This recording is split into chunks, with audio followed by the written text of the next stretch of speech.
Today we're reading The Ugly Duckling since Easter is coming and it has to do with little chicks.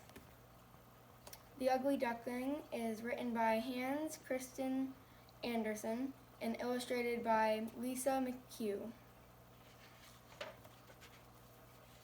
One summer day, a mother duck's egg began to crack. 6 little ducklings broke out from their shells. "Peep, peep," they cried. "Are you all here?" the mother asked. 1, 2, 3, 4, 5, 6, she counted. One egg, much bigger than all the others, had not yet hatched. So the mother duck sat and sat on that egg. And at last it began to crack. "Peep, peep," cried the new duckling.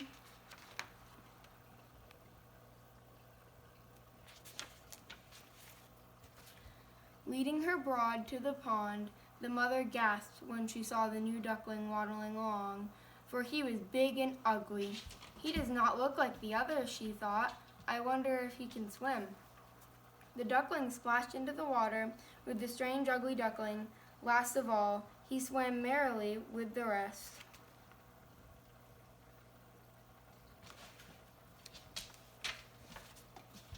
The mother was pleased. After a long swim, she marched her children into the barnyard to meet the other birds.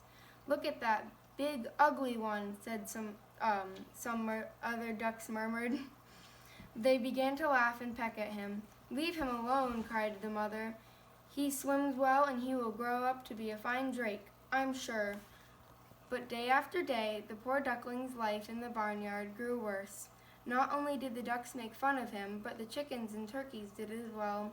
Finally, he could stand no more teasing and ran away.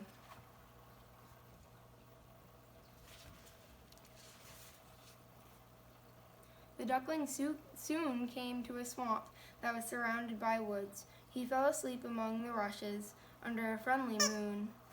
The duckling stayed alone in the rushes for 2 whole days.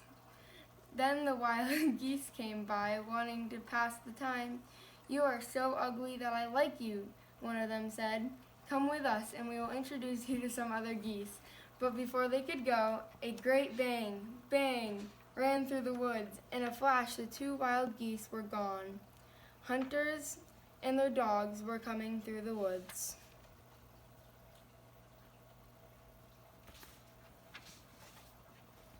The duckling looked about him. In the distance, he saw an enormous dog with its tongue hanging out of its mouth. The dog came closer and closer, but after a good look at the ugly duckling, it barked and ran off another way. "Thank goodness!" cried the ugly duckling. When he was sure it was quite safe, the ugly duckling spread his wings and began to fly away. Flying was difficult, for it was his first flight, and there was not much a strong wind. Romeo seems to like the story too. But he kept on till evening, when he came to a little tumble-down cottage. The tired bird slipped inside the cottage. It belonged to an old woman who lived there with a tomcat and a hen.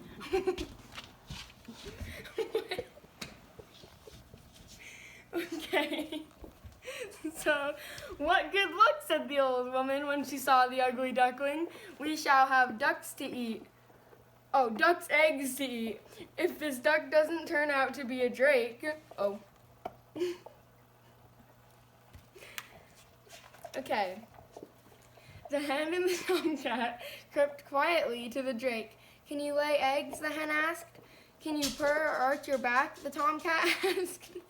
"No," the young drake said. "But I can swim and fly." "Swim? Fly?" the hen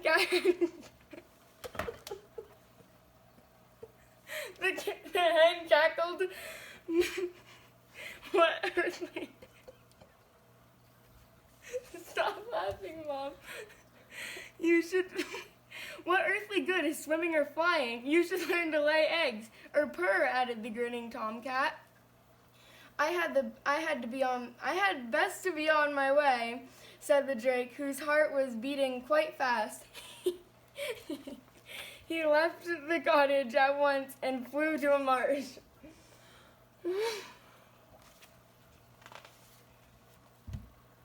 Outside, the autumn winds were howling. The young drake was happy.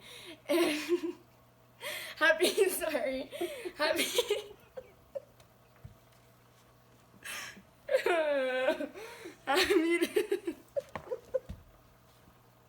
The young drake was happy to swim and dive in the water, but he felt all alone. One frosty evening, a flock of beautiful white birds flew overhead.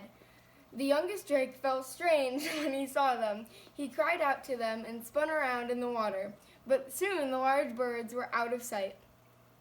The weather grew colder, and one night the pond froze. The drake was stuck fast in the ice. The next morning, a kind peasant came by. When he saw the shivering bird, he broke the ice with his wooden clogs and carried him home.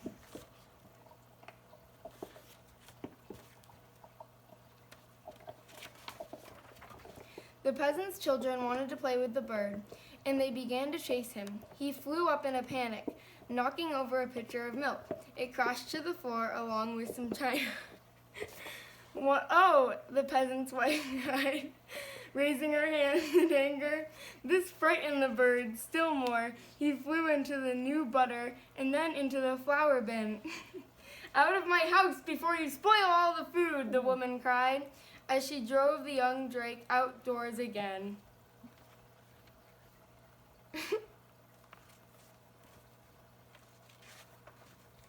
For the rest of the winter, the drake slept in the marsh grass. When the sun began to shine warm again, he awoke. His feathers were lighter color now, and when he stretched his wings, he found that they were big and strong. How good it felt to fly under the warm sunshine. The drake flew until he came to a splendid garden. There was a pond, and on it glided 3 beautiful white birds he had seen before. The drake fluttered down onto the water. They will not let me swim with them, he thought sadly, but at least I can gaze at them in all their beauty. He changed colors and got big. The swan swam closer, and the drake bowed his head as they passed. But there, as he looked into the water, what did he see? A graceful, long-necked white bird looked back at him, and this bird was lovelier than all the others. The drake had been a swan all along, though none had known it. And now all the beautiful swans were gathering about to welcome him. 2 children ran into the garden. Look, look, cried the boy. There was a new swan. He is the loveliest of all, said the girl. The swan was filled with joy. I never thought I should know such happiness, he said to himself, when I was but an ugly duckling. The end. Have a good Easter.